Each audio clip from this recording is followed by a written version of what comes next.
for Animaniacs. And the critic. And we're zany to the max. So's the critic. So just sit back and relax. With the critic. Because of the critic. Animaniacs. With the Nostalgia Critic! Hello, if you haven't heard me the past 5 times, I'm the Nostalgia Critic, and I love Animaniacs. I mean, think about it. Is there any show from our childhood that was better written, better animated, or better handled than this masterpiece?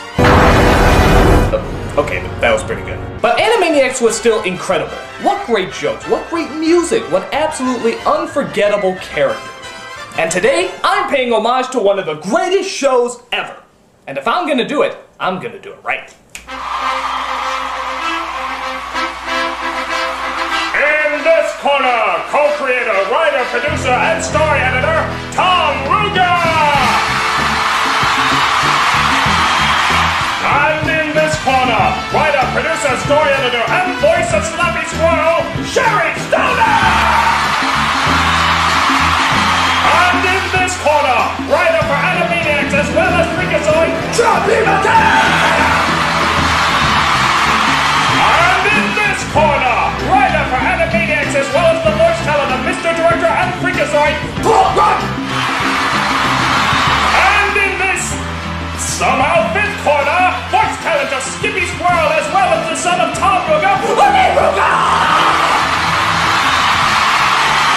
And the Italian stallion himself, the heavyweight champion of the world, Rocky Balboa! Wait, no, he's not in this. But still, we have a big chunk of the people who made one of the greatest shows ever on the video! Guys, thank you so much for coming on the show and answering my stupid questions. This is so awesome. Let's not waste any time. I guess the first thing to start off with is how you guys all got involved with this show. And the person to probably start with is Tom, because... Am I right? You've pretty much written for every cartoon show ever created. I mean, your background's incredible. It's like He-Man, Scooby-Doo, all these huge shows. So you probably had the longest experience in animation, right? I started as an assistant animator slash in-betweener and then made it up to animator. I began work out here at Hanna-Barbera, just kind of bizarre things like Shirt Tails and Snorks. I got a chance to story edit and co-produce a bunch of Scooby series. Then they gave me a shot to do a new version, which turned out to be a pup named Scooby-Doo. And in that one, we did a lot of sort of Tex Avery wild takes. And that show, believe it or not, was what landed me the gig on Tiny Toons.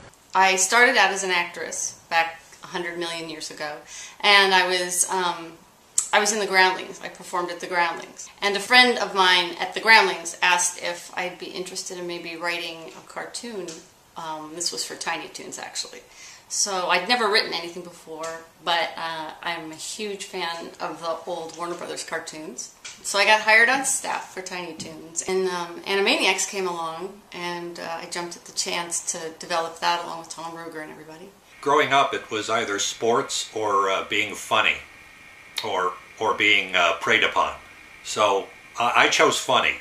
Paul and I at the time were in a group called Acme Comedy Theater, which is run by Sherry Stoner's husband. She'd already been, brought on board for Tiny Toons and other shows, and when they started looking for writers for Animaniacs, they came down, they said, these guys are, lean and unemployed, they'll probably work cheaply. They're correct. So when Animaniacs was coming up, she thought she'd just give, John and I a script, and when they were first developing it, and based on that, they hired us. Now, how did the actual creation of the show go down? Like, what was the process? Well, Animaniacs came from this whole success at Warner Brothers, where we had made Tiny Toons, and Mr. Spielberg and Gene McCurdy and a bunch of people decided, well, we have to make the sequel now. We were looking for the lead characters for the show. Steven said, we need a billboard name. We can't just go out there with nobody. That stuck in my head, billboard character, so I was walking across the lot one day. I saw the water tower, and I thought, well, that's kind of a, sort of a billboard. As far as the Warner Brothers go, the initial creation of that was Tom Ruger's. I remember it being first based on his 3 kids that were 3 sons that were very small at the time, and just the chaotic element of having them in his life made him want to do something like that. What we did was we put a whole batch of cartoon concepts together, Pinky and the Brain, Slappy Squirrel, and we took them all over to Stephen's house on a Saturday morning, which was an appropriate time. We all have like cookies and milk. Tom would put them up on the big board. He had this big board in his office, and he would pin up names of characters that we pitched and different things like that. And then the artist would do drawings of different characters, and they sort of evolved as time went on, and some fell by the wayside and some stuck. The last one to make the cut was Mindy and Buttons, and Mindy and Buttons had been jettisoned earlier in our little meeting, and then Stephen's family came in, including a bunch of little kids, and they went over to the Mindy and Buttons pictures and said, "I like." So suddenly Mindy and Buttons were back in. They had a Bible which was literally, I remember it was like 2 inches thick, and it was pretty much all said about what they would be. There was a list, like 5 pages, about what they thought the characters' catchphrases would be. Paul and I had to kind of, feel our way, trying to use some of the stuff they had and then some ideas that we had. I remember Deanna Oliver kept pushing this gecko and Chuckwalla, and of course it ultimately turned into the Geico gecko. So Deanna also was the one behind Chicken Boo. She said, we have to do this chicken, and no one realizes it's really a chicken. And it made no sense, and yet we made probably 10 of them. Nick Hollander basically did the Katie Kaboom deal based on his daughter. And of course, Sherry Stoner was, and always will be Slappy Squirrel. Thank you, Mr. Exposition. She brought that character in from like a Groundling skit that she had done. So we basically took the concept of Screwy Squirrel, who we all love from the Tex Avery cartoons, and turning that character into sort of an elderly, cranky squirrel. Pinky and the Brain, of course, famously were based on 2 of our artists, Tom Minton as the Brain and Eddie Fitzgerald as Pinky. Basically, those 2 characters were based around the personalities of those 2 writer, director, artists. Minton and Eddie Fitzgerald would be in the room next door, and you'd hear Minton go, and Eddie going, North! God, Brian, brilliant! That's where the whole Pinky the Brain concept came from, because I always felt that they were plotting to take over the world. Now that's interesting, because I always thought maybe Pinky was Hugh Laurie from Blackadder or something, and I could have sworn that Brain was Orson Welles. He looks and talks like Orson Welles. Was there any inspiration for that? The voice actor doing the Brain, the beloved Maurice LaMarche, he would always warm up the same way. He warmed up doing the exact word-for-word recording session of an old Orson Welles commercial where Orson Welles doesn't complete the commercial. It's about, Mrs. Covington's fish products or something. And it's basically this diatribe by Orson Welles of him like going off copy on his commercial and getting real ticked off at the engineer in the booth. Get me a jury and show me how you can say ends your line, and I'll go down on you. That was where the Brain's voice came from. It came from Maurice just loving this Orson Welles impression, and we said, yeah, I think that'll work. So was that, this is probably a stupid question, but was that the inspiration for Yes Always, which is a cartoon where the Brain does a voice audition, and almost quotes word for word every line that Orson Welles said in those auditions? It is exactly the inspiration for that particular segment. And that's the only cartoon, Animaniacs cartoon, in which I actually did my own voice. Come on, Brain. I write all your best material. Shakespeare wrote my best material. You write drivel unfit for a light bulb commercial. Peter's in it, and Andrea Romano's in it, and basically the Brain is just ripping into us. The finest prairie-fed beef and taste. This is a lot of tripe, you know that. The finest prairie-fed beef and taste.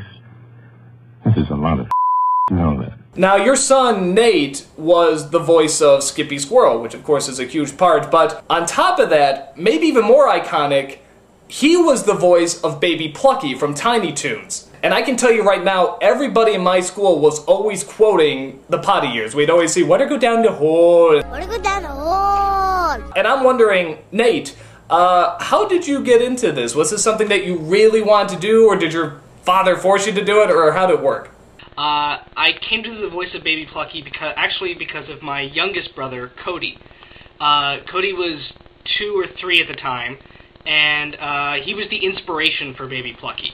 Everything we remember Baby Plucky for, like taking everything he could find and flushing it down the toilet, getting into an elevator and pushing all the buttons. Elevator go down the hall. My youngest brother, Cody, did that. And my dad probably thought that was good television, was writing that up. Yeah, but those were cartoons and this is real life.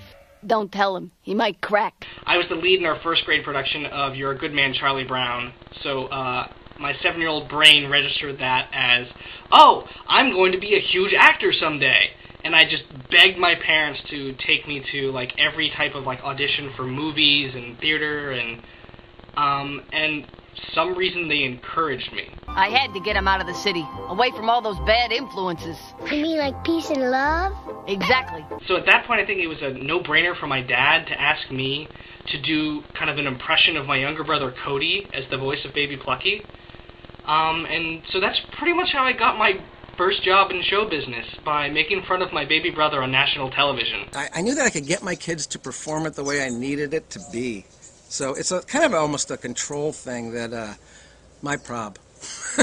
He knows me better than anyone, pretty much. And so very often for a lot of the Skippy episodes, if he didn't write it, he was very involved with the writing. So the dialogue always came out that Skippy's character in his dialogue would fit me like a glove, so it was very easy. It was never strange, but it did get embarrassing, as anyone's father can be. But in these cases, there'd be times, the ones I remember, where I was supposed to give a laugh, and it wasn't as big a laugh as they needed, and so my dad would slowly sneak into the recording booth and start tickling me.